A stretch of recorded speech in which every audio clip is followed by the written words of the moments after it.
Railway মিউজিয়ামের toy train.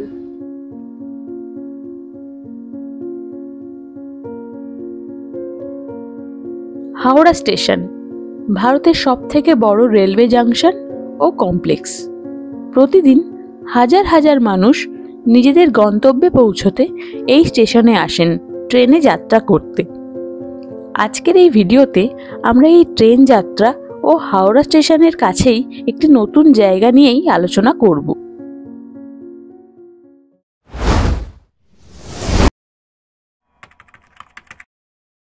নমস্কার বন্ধুরা, বাঙালি ট্রাভেলার চ্যানেলের আরও একটা নতুন ভিডিওতে আমি অনিরুদ্ধ আর সঙ্গে অঙ্কিতা আপনাদের সবাইকে স্বাগত জানাচ্ছি।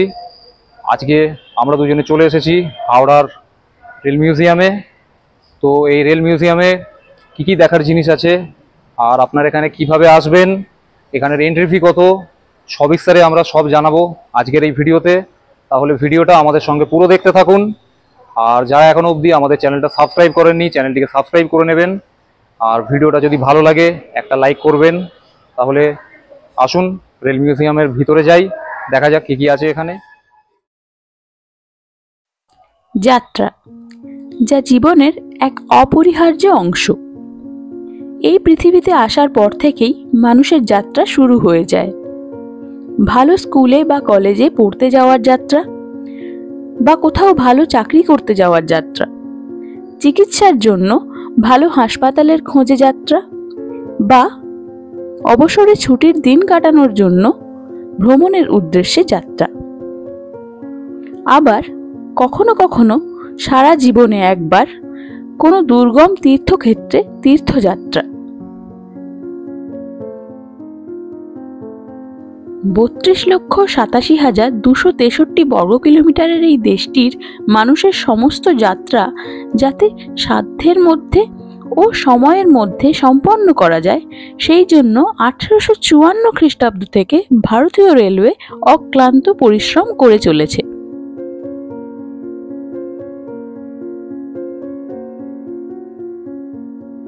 এই পরিশ্রম ও রেলের ইতিহাসের ঐতিহ্যকে ফুটিয়ে তুলতে নানান জায়গায় ভারতীয় রেলওয়ের মিউজিয়াম গড়ে উঠেছে। বাংলার রেলের ইতিহাসের উল্লেখযোগ্য একটি মিউজিয়াম হলো হাওড়া রেল মিউজিয়াম। প্রথমেই যে ইঞ্জিনটি চোখে পড়ে তা পৃথিবীর সর্বোচ্চ রেলওয়েতে আজও চলে। এটি ন্যারো গেজের একটি স্টিম ইঞ্জিন, যেটি তৈরি হয়েছিল 1889 খ্রিস্টাব্দে। এই ইঞ্জিনের সাথে একটি ইন্সপেকশন ক্যারেজও আছে, যার ভিতরটা দেখলে তৎকালীন ব্রিটিশদের বিলাসিতার কিছু সাজ সরঞ্জামের আন্দাজ পাওয়া যায়। ভীষণ সুন্দরভাবে সাজানো এই কামরাগুলি দেখে আমাদের খুব ভালো লেগেছে। আশা করি আপনাদেরও ভালো লাগবে।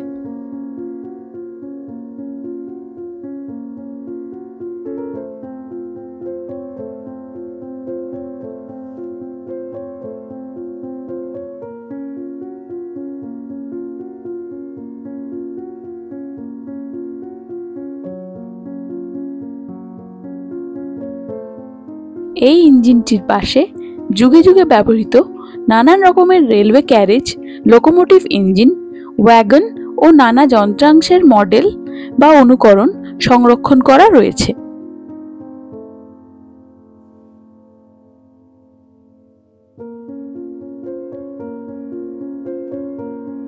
যাদের যন্ত্র বা যন্ত্রাংশের ইতিহাস, রেলওয়ের ইতিহাস সম্পর্কে জানতে ভালো লাগে, তাদের এই মিউজিয়ামে এসে দারুণ লাগবে ও দিনটি ভালো করে কেটে যাবে।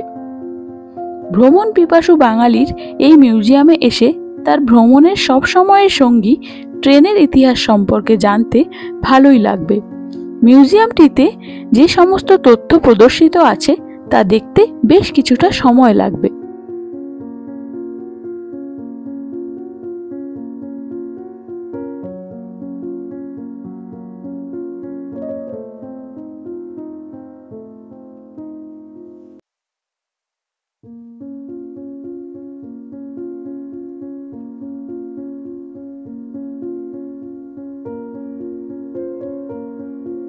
বাইরে রয়েছে অনেক রকম ট্রেনের পার্টস ও সময়ে সময়ে ব্যবহার হয়েছে এমন নানা লোকোমোটিভ ইঞ্জিন। প্রত্যেক ইঞ্জিনের পাশের ফলকে তার বিষয়ে তথ্য হিন্দি ও ইংরেজিতে বিবৃত করা রয়েছে। এই মিউজিয়াম সকাল 8টা থেকে রাত্রি 8টা পর্যন্ত খোলা থাকে। সকালে মর্নিং ওয়াকেরও ব্যবস্থা আছে। এই মিউজিয়ামের প্রবেশ মূল্য 30 টাকা। ফটোগ্রাফি ও ভিডিওগ্রাফি এখানে করা যায়।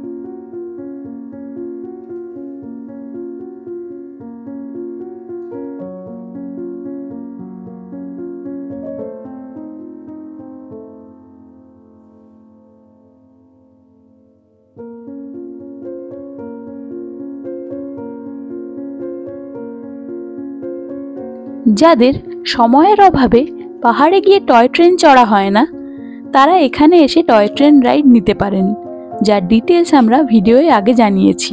তাই পুরো ভিডিওটা সেই সমস্ত তথ্য জানার জন্য দেখতে থাকুন। টয় ট্রেন রাইড এখানে 30 টাকার বিনিময়ে আপনিও চড়ে দেখতে পারেন এই পুরো মিউজিয়ামটার এক পাক ঘুরে দেখার জন্য।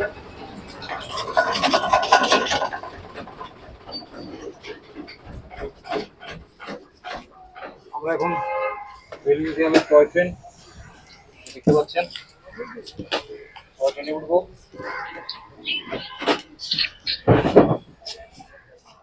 এখন আমরা উঠে পড়েছি রেল মিউজিয়ামের টয় ট্রেনে। এটাকে ঠিক টয় ট্রেন বলা যায় না, কিন্তু যাক মজা হচ্ছে, বেশ ভালো লাগছে।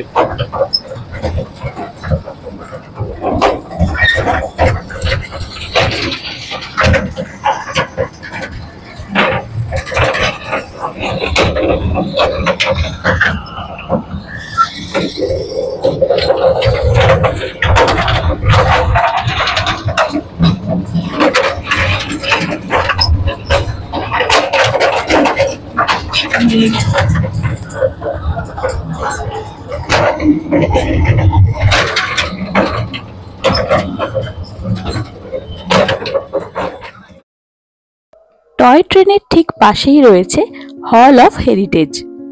বিভিন্ন সময়ে রেলওয়ে স্টেশন ও সেই সংলগ্ন সৌন্দর্যায়ন এবং বিশিষ্ট ব্যক্তিবর্গের থেকে প্রাপ্ত সম্মান ও হাতে লেখা রিভিউ এই হলে প্রদর্শিত হয়েছে।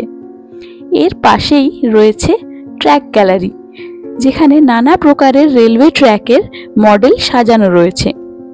কিভাবে ভারতীয় রেলওয়ে কোটি কোটি মানুষের জীবনের এই যাত্রাকে সহজ থেকে সহজতর করে তুলেছে তা জানতে আপনাকে একবার এখানে আসতেই হবে। এই জায়গাটি বেশ বড়, সপরিবারে একটি ছুটির দিন কাটানোর জন্য আদর্শ। ভারতীয়দের জীবনে উল্লেখযোগ্য এই অধ্যায়টির গুরুত্ব জানার প্রয়োজন সকলেরই আছে। হল অফ ফেমে রেলওয়ে ইঞ্জিন, রেলওয়ে কোচ ও ওয়াগনের অভিব্যক্তি ছবির মাধ্যমে তুলে ধরা হয়েছে।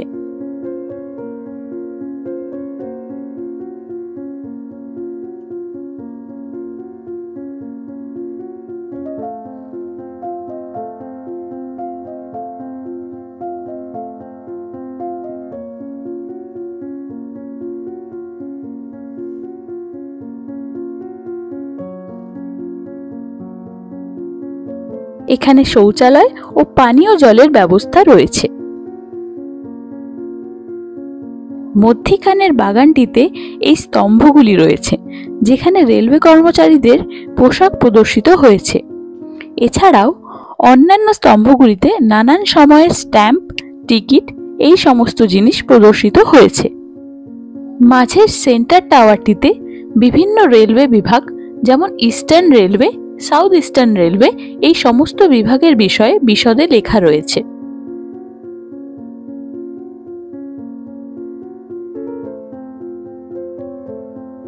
এরপর চলে আসি হামারে যোদ্ধা বিভাগে, যেখানে বিভিন্ন সময়ের রেলওয়ে ইঞ্জিন সংরক্ষণ করে রাখা রয়েছে। প্রত্যেকটির পাশের ফলকগুলি পড়তে পড়তে সময় কখন পার হয়ে যাচ্ছিল আমি বুঝতেই পারিনি। সময়ে সময়ে নানান প্রয়োজনে রেলওয়ে ইঞ্জিনের পরিবর্তন ফুটিয়ে তুলতেই এই ইঞ্জিনগুলোকে এখানে রাখা রয়েছে। এখানে পুরনো ব্রড গেজের স্টিম ইঞ্জিন, ডিজেল ইঞ্জিন, মালবাহী গাড়ির ইঞ্জিন, এমনকি কলকাতা মেট্রো রেলের প্রথম ইঞ্জিনটিও এখানে রয়েছে। পুরনো সময়ে গ্রামীণ প্রত্যন্ত এলাকায় যাতায়াতের সুবিধার জন্য রেলওয়ে বাস ব্যবহার করা হতো, যা রেল লাইনে চলাচলের উপযোগী ছিল। এইরূপ একটি বাসও এখানে সংরক্ষিত রয়েছে।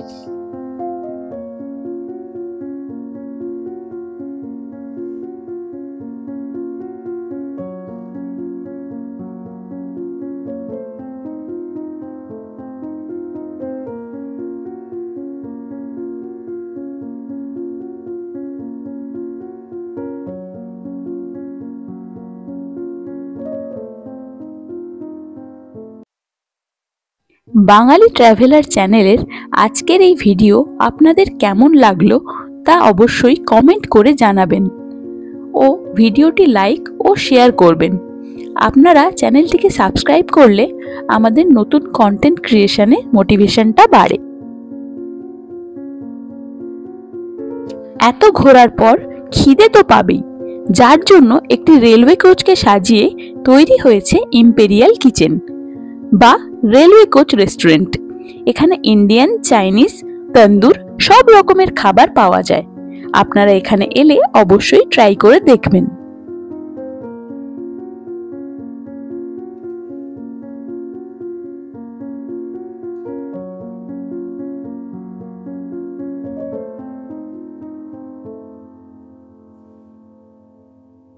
সবশেষে এই বাগানটির কথা না বলে থাকতে পারছি না।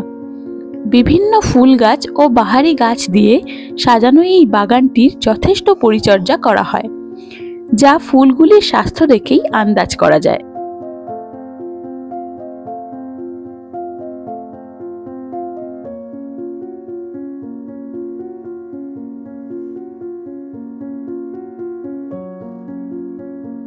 বাগানের মধ্যে ট্রেনের বিভিন্ন যন্ত্রাংশ দিয়ে তৈরি এই মূর্তিগুলি এখানকার কারিগরদের নিপুণতার প্রমাণ দেয়। আমাদের সকলেরই উচিত সমস্ত ফেলে দেওয়া বা অপ্রয়োজনীয় জিনিসগুলিকে কিভাবে রিইউজ, রিডিউস ও রিসাইকেল করা যায় সেটা ভাবা ও সেই মতো কাজ করা। এতে পরিবেশটা স্বচ্ছ থাকবে। দেখা হচ্ছে পরের ভিডিওতে।